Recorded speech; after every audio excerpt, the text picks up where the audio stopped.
Hey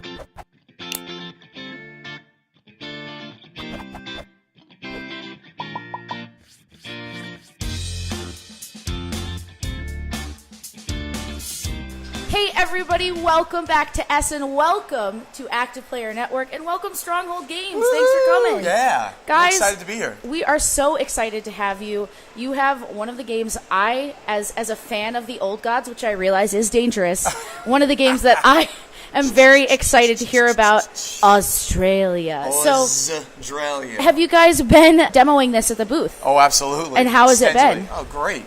Reception's great. It's selling great. It's one of our major releases, and it's just coming out in the United States and worldwide in about a week from now. So it's like perfect People timing are hungry for it. To invite it, to have it right here. Yeah. So AuZtralia is set in an alternate history of Australia during the 1930s. The old ones, which were defeated during Martin Wallace's A Study in Emerald. Yes. That's the connection thematically. In England, have now taken camp out in Australia.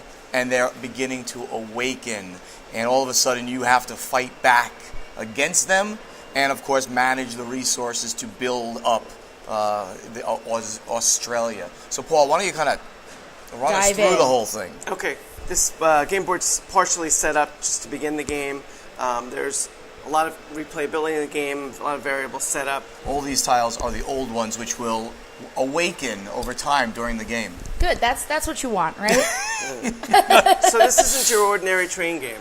Players start at a port location and are building rail networks on the board to ultimately mine resources, use those resources to venture further out and build more rails out on the board. All the farms give you points, as well as collecting these phosphorus give you points. Defeating old ones, which will wake up later in the game, and I'll talk about the timing in a few minutes of the game.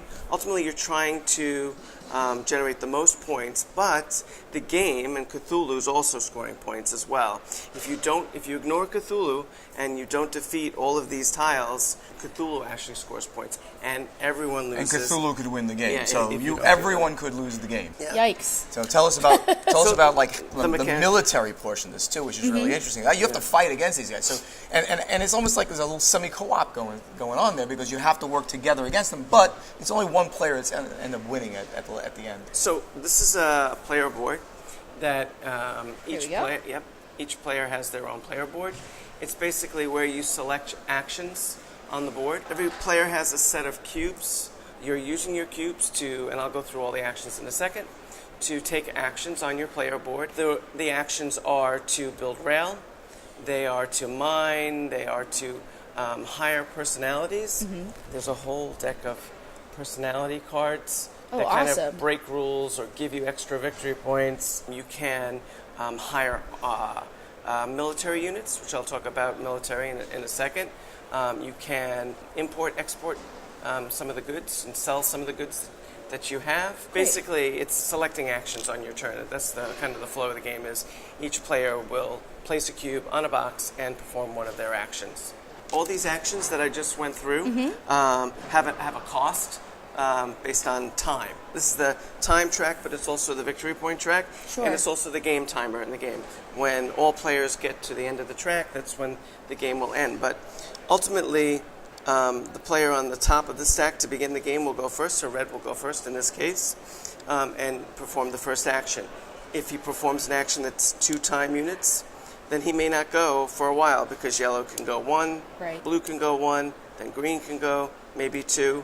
1 will take an action, yellow will take an action, and it's how it progresses until you reach this zone over here where Cthulhu will wake up and... Oh, good. So it's inevitable then. Yes, it is inevitable that the old ones will be awakening. You have to take this time early in the game before the Cthulhu wakes up to build your network. Right. Build up your arsenal of army units.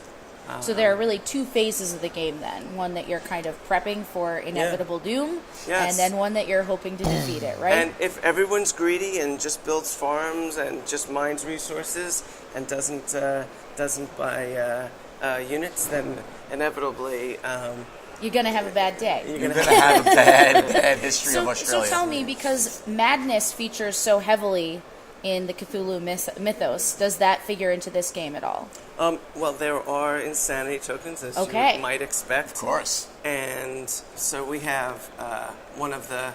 This actually is Cthulhu. That's Cthulhu himself. Yes. In the palm of my hand. I feel so powerful. And basically the way that military works is you have military units, and ultimately you decide which units you want to engage. You need to have your rails close to whatever you're trying to attack, and be within a certain range. Each of these units have a range, and ultimately when you're attacking, there are cards, and you flip these cards over, and based on the creature that you're attacking, it'll say whether or not you hit, or what types of units will hit, and if you take damage, and or you go insane. Sure. So there's some amount of planning and some amount of chance as you turn these cards over. That's right. Which creates a lot of replayability Absolutely. because you don't always know what's going to happen. You can't necessarily just play the game the same way each time. That's right. Which sounds really like a good investment. That's right. Can you tell us what the MSRP will be for this This game? is in US dollars, $69.95. Okay, great. How long do the games typically take? 90 minutes to 120 minutes in that time great. frame. And it's 1 to 4 players. 1 to 4 players. Now, how do we know when we've won the game? We score points for all of the units that we've destroyed. All the phosphorus tokens are worth 3. Some of these cards that you get in the game actually give you objectives to score victory points. That's for the most part how you score points. And then Cthulhu, for each creature that's not defeated, Cthulhu will score points. And the winning player is either Cthulhu if he scores more than any individual player, and or the one player that scores the most. Scores the most points. The champion. Yes. Well, awesome, guys. I'm sure that with this coming out basically within the week, they'll want all sorts of news on this and any other Stronghold developments That's right. that you have locked in the chamber. So where can they follow Stronghold? Sure. Obviously, go over to our website at strongholdgames.com. We list our release schedule there, so you can see everything that's just been released, or even everything for this year, all throughout the first quarter of 2019. We have the whole release schedule on there.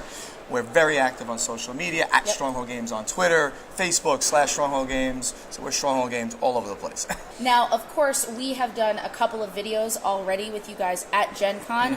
We did one on the expansion for Terraforming Mars. We did Fist of Dragonstones. You can check those out at ActivePlayerNetwork.com. And of course, you won't miss anything if you go to YouTube.com/ActivePlayerNetwork and subscribe and like this video.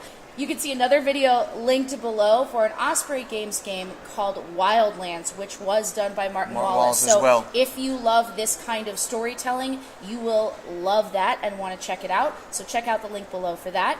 You can also chat with us on Twitter. Give us your thoughts on this game if you were here at Essen getting to test it out, whether you are heading to your FLGS to pick it up in a week. We want to know in the comments, so leave those below, or head to Twitter at ActivePlayerNet. We are going to be giving you a peek beneath the lid of these games on our Instagram. So head to Instagram.com/ActivePlayerNetwork, and we will give you a closer look at so many of the components for the incredible games that we have been working with and showing you here at Essen. And hopefully we'll see you guys next time. Are you going to be at PAX Unplugged? Absolutely. All right, well, come see Stronghold. Come see us. We're going to have a booth at PAX Unplugged, and we want to meet all of you. So have a great time at PAX if you're there, and come play with us.